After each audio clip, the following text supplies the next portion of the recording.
The NSS, which is the Qatar National Security Shield Project, was established by His Highness the Emir, Sheikh Tamim bin Hamad Al Thani, in 2006. And that's in order to transfer the vision he had in securing Qatar as far as the borders is concerned.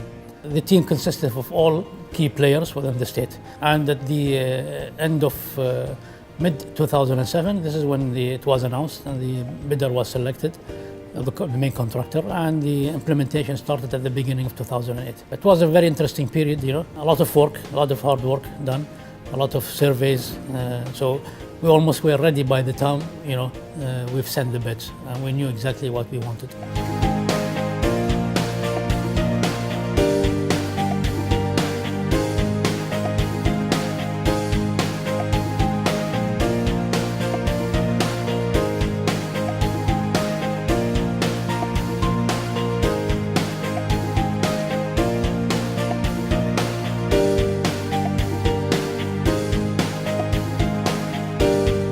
Here we are in Qatar. Qatar is a valued partner for NATO. We have other countries in the region that are valued partners for NATO, and we would like to continue to cooperate with them in many fields, but especially in the maritime field. And I think, knowing that maritime is a big concern for them is very important for us, and we want to show them that we have lots of things we can do together for the mutual benefit of both them and us.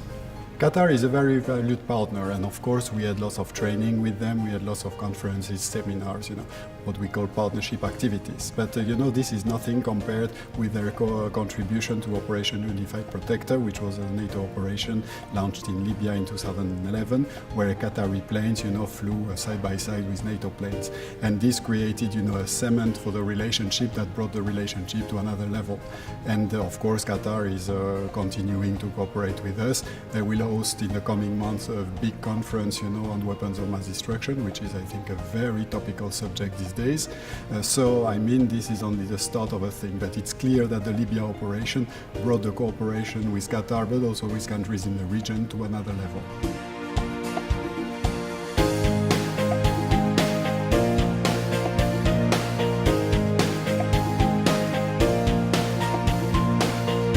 I've been working on this for the last 20 years, trying to bring things together. My aim is to find and look for a comprehensive approach to maritime security between the GCC, which means not only providing ships, but providing brains as well. And not only using hard power, but with ships like this we can use soft power and the clever power together. So a mix of the three, it is my concept. But I'm very sure the approach I'm hoping for is how to streamline a concept of diplomacy, socio-economic, and military together.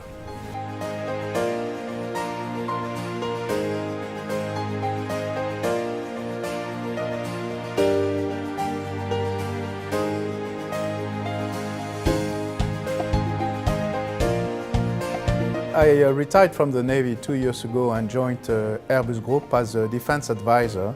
I am also the defense advisor to the CEO of MBDA. I think it was important for Airbus Group to deliver the full spectrum of the offer that they have, since Airbus Group is a global player in all the maritime security aspects.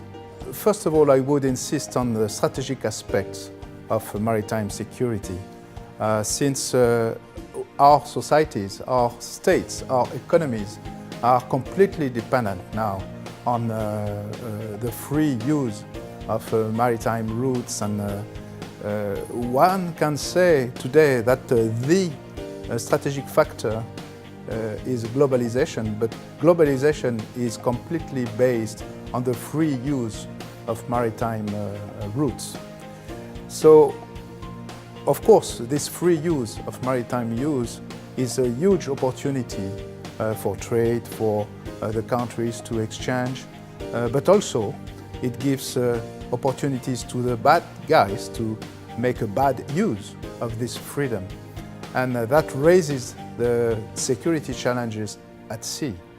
And that also raises the challenges that we all face to address the new threats and to make sure that our dependency on these maritime routes remain as vital as they are.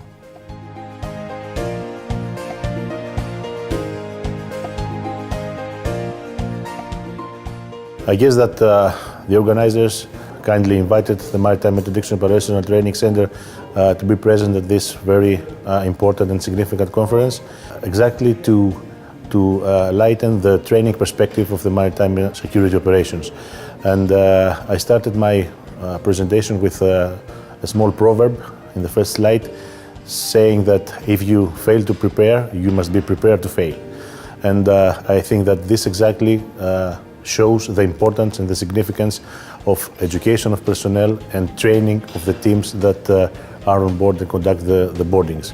I also presented, I would like everybody to take it as a main takeaway, that among our findings during the training events that we conducted in the 6 years of our existence, having trained more than 6,000 troops, is that we need to change our mentality, and we need to be able to shift from the strike mentality that naval forces and in general military forces have to the convict mentality that police forces have.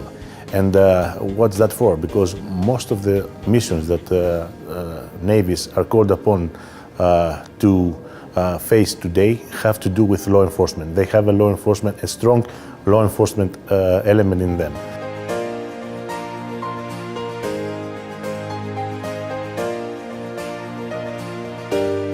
Combined Maritime Force is an organization which works in the area.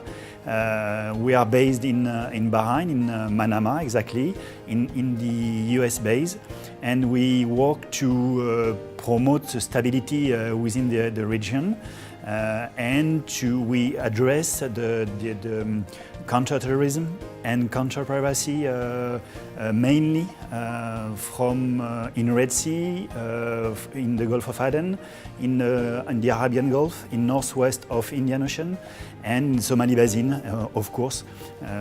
So that's mainly our work, daily work. We have for that 3 task forces which are operating in the area. The Task Force 152, 151 and 150. 152 is more dedicated to maritime support operation within the Arabian Gulf. 151 is dedicated to counter-piracy.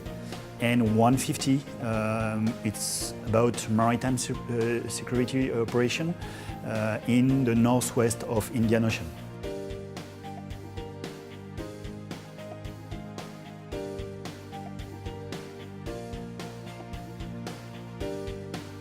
Qmarsec Maritime Security Conference is a very good platform to share the information and the knowledge of the other. By participating in this conference, we learned the Kuwait perspective and the Qatar's perspective about the maritime security and their maritime situational awareness position. It's a good point for us, for the Turkish Navy, to understand this region, to understand the country's perception about this region and their solutions.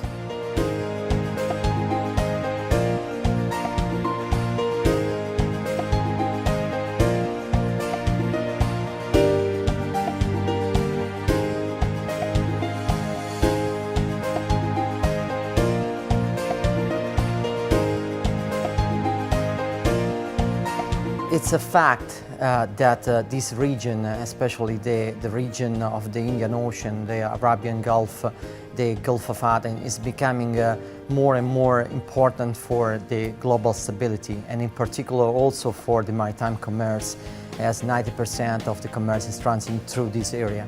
And so it's important also that the GCC Council and the country of the GCC assume a very key leader role in this area, especially on the maritime security.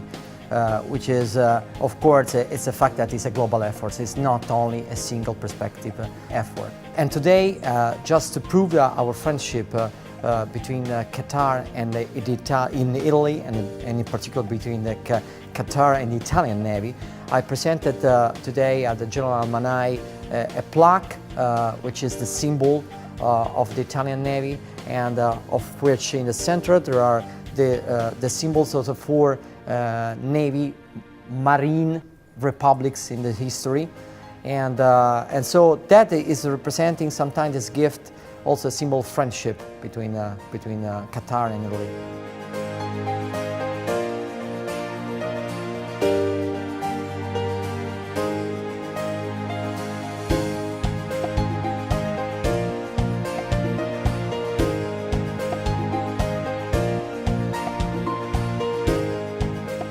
C-SIGMA, Collaboration in Space International Global Maritime Awareness, was created because as we built space-based AIS, 6 different nations came to us.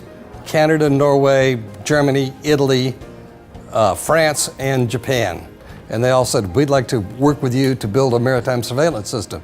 And I said, space-based maritime surveillance system. And I thought, why build 5 good ones, 6 good ones, when you could build 1 great one? And that was in 2004 and early 2005, and we've been working on it since then. Well, the lesson learned is the same lesson we learned with GPS.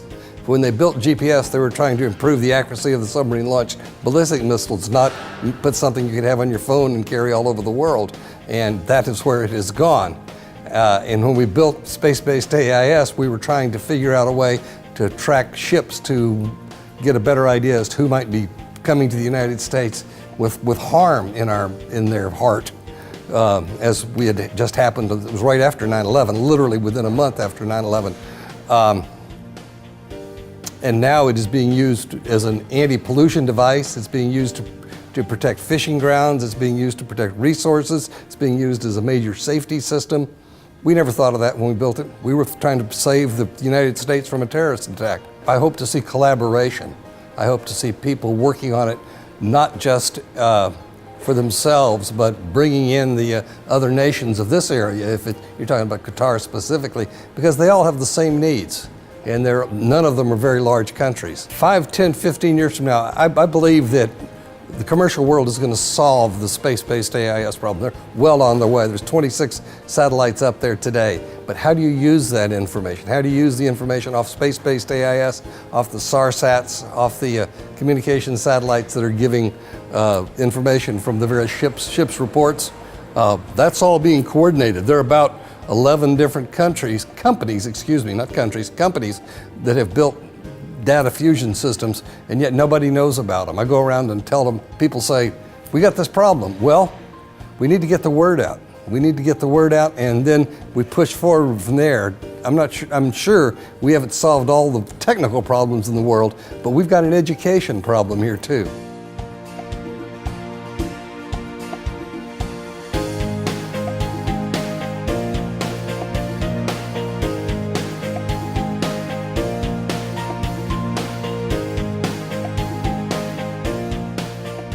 This year, we had a lot of speakers from all over the world, each one addressing the different subjects that are of importance to the operators, and to see and to compare what we have as well here and what's available on the outside world.